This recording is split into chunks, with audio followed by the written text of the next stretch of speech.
going to do is I'm going to put in lighting here, concealed lighting, and what I'm going to do is put it in, I don't know if you can see that, just behind this material there's a piece of wood. I'm going to have them glued along with this piece here, and that'll give us a nice concealed light all the way around the whole place.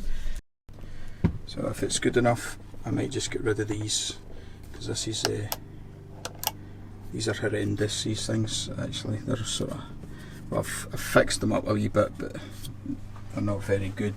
This would give us an overall light in the back here, which would be quite nice rather than have these in your face. The lights for this are this here. This is just a roll, 5-metre roll of LED lighting. It's the waterproof type. So they're a wee bit thicker. It's a wee bit thicker and more robust, but it'll take dampness and stuff. So these are pretty good. I've taken off the end, which is just a connector that you usually plug in. I've taken them off, stripped the wires. Now I'm going to just connect a 12 volt supply to this, which is enough to power these lights, and that will give us but I'm doing it through a switch, so I think I'm going to put a wee switch round about here somewhere, just a wee tiny one, so I can switch the lights on and off. Probably, if you look in here, I'll probably put it round about here somewhere and just have the cable running across there. Probably put in a conduit, a wee cable conduit for it, just to keep it concealed. Here's my plan. I'm going to cut a hole in this piece here, and I've already done that. That's a hole there. See, I'm going to use this little switch here. I'm going to use this little switch. Very simple switch just for the LED lights. So I've put a hole here. It's a wee bit close to this edge, but it'll look fine once it's in. And so we'll just switch the lights on and off from there. So power, how do you power it up? Okay, so at the back here I've put in this cable. You can see I've put on a couple of spade connectors, and I'm going to just slide them onto the switch once it's in position. And then what we'll do is that is live, both of these will be live, so then we connect this end up to under here. So this is the main power coming in for this switch. This light under here is on this switch. So what I'm going to do, I'm going to break into this. This is where I'm getting the power from. So this is a live and neutral. Now you need to get a meter onto this and find out what the polarity is.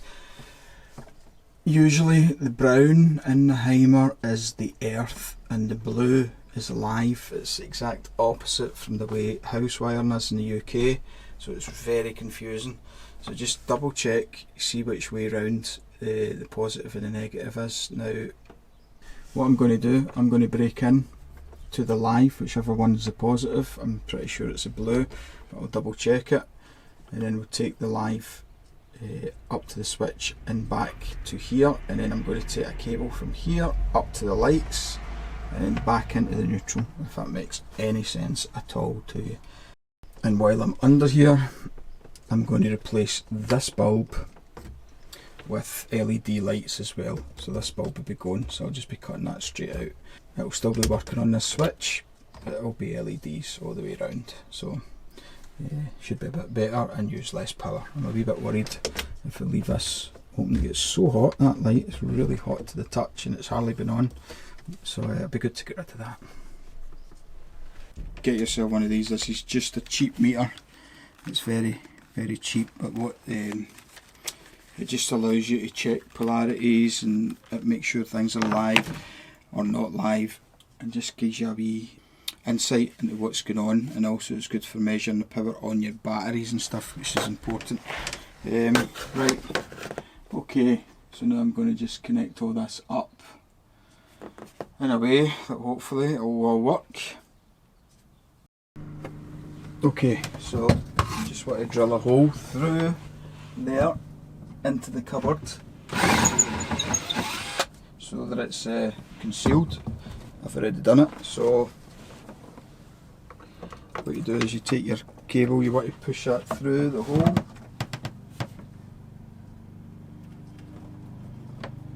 and then start fixing it onto the wood. You can see this cutting wheel, and this is where I want to stick. So I want to stick it along here, so you can see it. It's in that hole. And now, this is the thing about this type of LED. Now this comes with a sticky back, which is not bad, but after a wee while they start peeling off. It's a nightmare. So what you actually need to do, or what I do, is I'll use a wee bit of silicone just to hold it basically every 3 inches, 3 or 4 inches. You want to just put a wee bit of silicone across, not on top of the LEDs, but at these bits here. See those gold bits? Those are the best place to put it, then you don't block any of your light. What you want to do is put a wee bead of silicone just across there. So see those wee gold bits? Those gold parts, that's the bits I sort of go for. So a wee bead, boom, boom. It's going to be really tricky fitting the silicone gun in there. Okay, so I'm going to try and show you the first bit. You can work out the rest.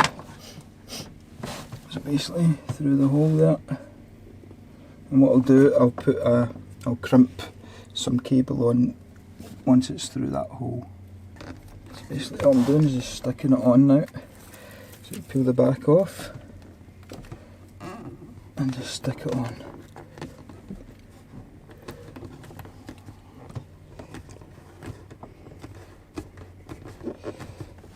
Just work your way all the way around. Putting this on. Great.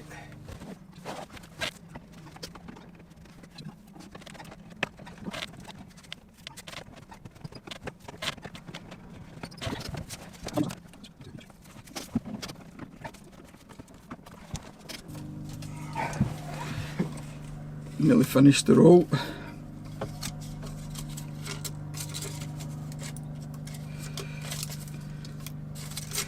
Not very much left.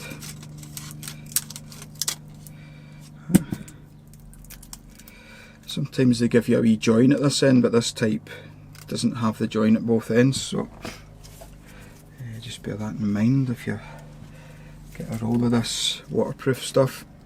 It's also a warm white. This isn't the pure white, this is a warm white, so it's a wee bit duller than the white light would be. You can see that's where you cut it, so that don't cut it anywhere else, just on those bits. They're every couple of inches, about every 3 inches or so. So it's nice and easy. So basically I want to measure along to the end, and that point right there, which is one of the cut bits. Can you see it? But it's actually a join. That's where I've joined it. So I'm going to cut that anyway. As I said, the backing on these, I mean, it's quite sticky, but what happens is after time they fall off. So what I use is a silicone to hold it up. Now the type of silicone I've been using recently is this stuff. It's called Plumber's Gold. It's really good stuff.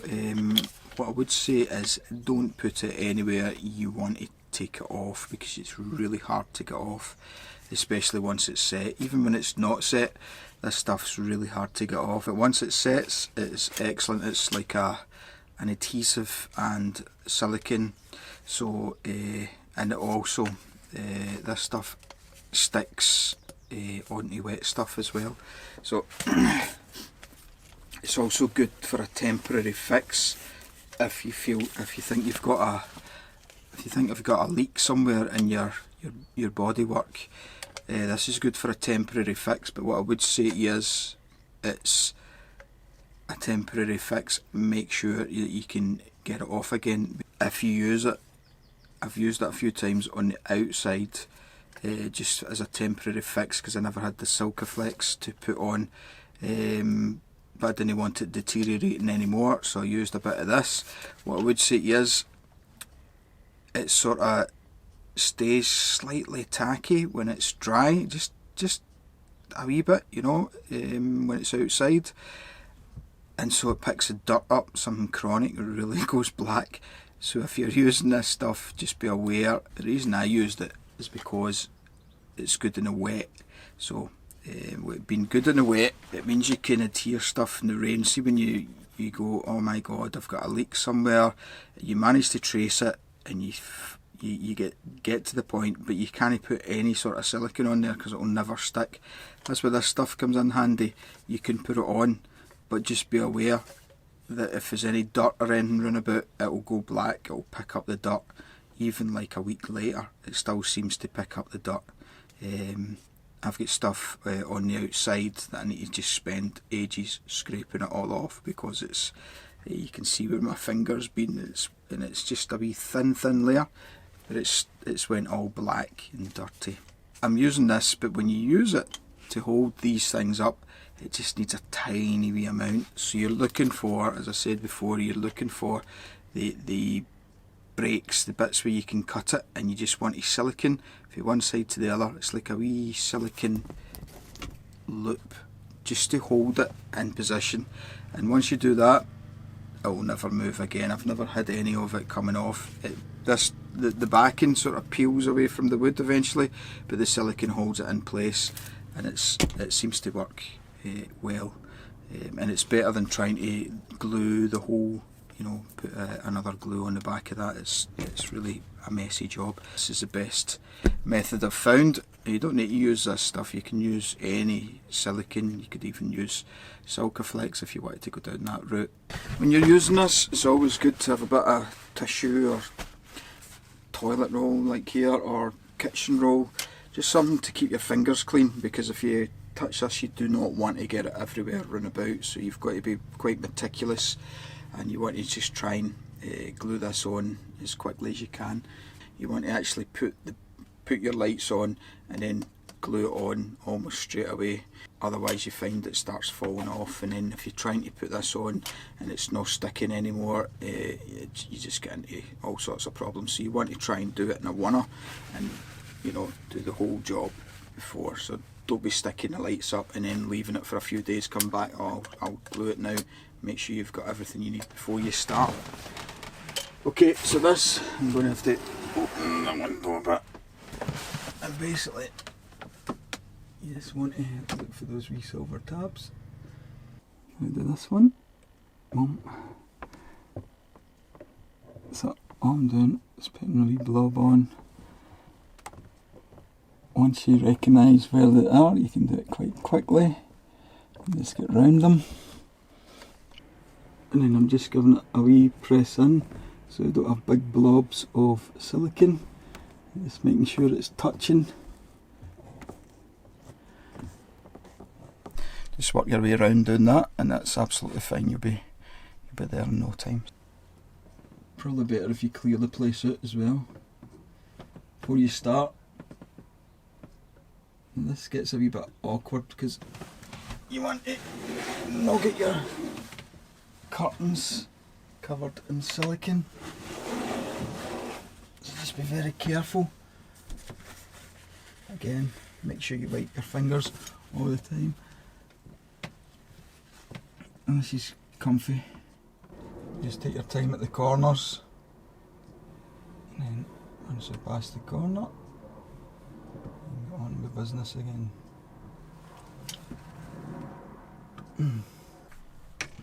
Just to explain, that is my live and neutral. So what I've done, sorry, that is my live and neutral. They're the opposite way around from your house colours, which makes it really confusing for me. So anyway, what I've done is connected the live through this switch, going into this and back to neutral, and then I've got another live going up to the switch, which comes back down and then goes to the lights and back to neutral again. So it's just basically a circuit, two circuits here, but it looks complicated. It's quite hard to work out in your head, but if you draw it down, it's really a simple circuit. And because there's so much wiring and jigging about, because I've put in a whole new light with switch and stuff, so if you were just changing lights over, it's much easier. So I'm just going to tuck this away and I'll show you the final, how it looks. Final, I've got the switch in, switch it on, boom, all the way around. Can't see much in the light, it should look better in the dark, but that's what it looks like. Nice wee neat switch that I can reach. Okay, this is how it looks once it's all filled in. I need to buy some cover for the brown conduit up there, that's been missing, but it all looks pretty good. It's nice and bright in here. And that wee bulb is no longer working. Eventually I'll take that out. And everything's quite neat in here. I'll maybe get a wee bit of conduit for this eventually. In the meantime, that's perfectly okay. Small switch for the lights. I'll straighten that up a wee bit, but basically that's it. You get the gist, and that's it done. So here's the cupboard in its final glory, and it's, you know, this lighting upgrade has been terrific. It just really gives you a right nice light. You can see what's in here. Usually it's full. When we're away, it's absolutely full of stuff. I put a wee socket in the bottom there so that we can charge this hoover in here, so whenever we're on an electric hookup, we're charged. But basically the lights have stayed where they're supposed to be. Yep, and these are all nice. The cabling, I've not covered this up yet. It's been about 2 years since I've done those lights now, but yep, they've stayed where they're supposed to be and not moved. They've not come off. I've not had to touch them again. These are actually non-waterproof LEDs that I've used here, and they've been absolutely fine. The thing about the non-waterproof ones is they're much more slimline, and they're much easier to get round corners and stuff, but obviously they don't take moisture very well. But these have been absolutely fine in this cupboard, no problem at all. Give a great light, a nice even light in there, which means you can see. And of course I wired it to the switch, so you know when the cupboard door's shut, these are off, which is what you want. So switch, you can see it gives you quite a nice light, nice ambient light in the place. It's absolutely lashing down outside, but it's nice and cosy in here. We don't need to use any of the others. If we use the lights underneath, the LED lights, and then this one as well, it actually brightens the place right up. It's quite a nice and bright area to sit in, and you can even read in here, no problem with these on. And of course I use very little power because I've converted this one as well. This one's been converted over to LED. Just take out all the tubes and basically just have your 12 volt coming in, your LEDs connecting to it, and just bypass everything that's in there, or take it out. I think we had to take that out actually. And what you're left with is just the empty light, and you just put LEDs on it, connect it to the switch. That's you. Just take out all the McGubbins from inside. Quite easy to do that actually. And you can use your old original switches. This has been upgraded. I've put quite a few strips in here, 4 I think I put in altogether, along with the strip that runs underneath, which you can see there. I'm going to switch it on. There you go. You can see all the way along the fridge, which actually gives us a nice light at night. That's pretty much all the lighting been upgraded in this place now. Everything's LED. Even attempted one of these, but this is a bit harder to get the amount of LEDs to give you any sort of light. Is pretty tricky to do with these. You can see there, look, It's just like LED strip crammed in there, but I think you can actually buy the LED bulbs now for these things, so I'll look into that and maybe replace them with LED bulbs. But yeah, if you're thinking about upgrading your lighting, it's definitely worthwhile doing. You should definitely do it. Once the lighting's been upgraded in here, you're able to see at night. The lighting's quite poor, and if you're using the original lighting, it's really dull. The only thing I would say is when you upgrade, I've upgraded round the top of the bed there, right round. When I do that, when you have those LEDs on, you do get a bit of light bleed when you've got your curtains shut at night. So if you're in a campsite or if you're wild camping, you do get a wee bit of light bleed. But with the original lights, you get absolutely none, or we get absolutely none in this. There's no, it looks like nobody's in the van at all. But once you upgrade your lights, it can bleed out a wee bit, especially at the curtains at the front. That's the sort of weak point for light getting outside your camper. So that's the only thing I've had that's sort of negative, is a wee bit of light bleed at night, and it's virtually, you know, it's not worth worrying about. So if you're thinking about doing it, do not hesitate. It does take a bit of time, it takes a bit of effort. You need a soldering iron really, and you know, you'll get through it, and the difference is pretty marked. That you will have a much more livable space at night. You'll be able to see. That's quite a good thing, especially if you want to read and stuff.